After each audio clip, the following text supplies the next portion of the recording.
America's longest-running war in Afghanistan has seen a surge in violence in recent months. This weekend, between 50 to 60 people were killed. Many of the victims were children. The attacks are coming from an unlikely pairing. For more on this, let's go to Manila Chan tonight. She has the story. Manila? Well, those weekend numbers are still trickling in, Ed. There were 7 Afghan security forces killed in these attacks. The insurgents beheaded dozens of people and shot the others. According to the UN, the first half of this year has already seen approximately 1,700 civilians killed in Afghanistan so far, with thousands more injured.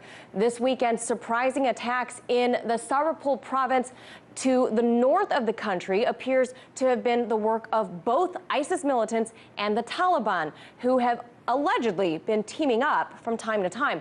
Though a Taliban spokesman denies that it was a joint attack, calling it ISIS propaganda, and reaffirms that the two groups remain sworn enemies. Now, Afghan security forces are desperately in need of additional support. The gains that the U.S. made during the full-scale war more than a decade ago have now fallen back into turmoil with the Taliban.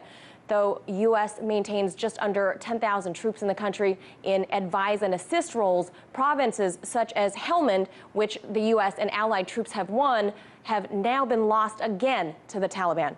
The Trump administration has failed to define a clear strategy in Afghanistan thus far.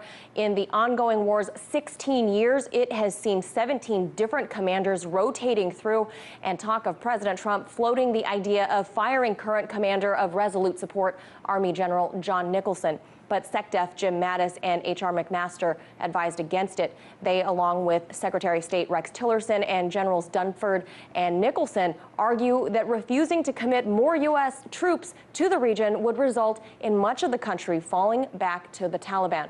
Now, Ed, the president was considering sending an additional 4,000 troops in a surge by late summer, but even that decision has been stalled, so no word yet on intelligence confirmation of this so-called cooperation between ISIS and the Taliban. But the death toll is continuing to climb. Ed?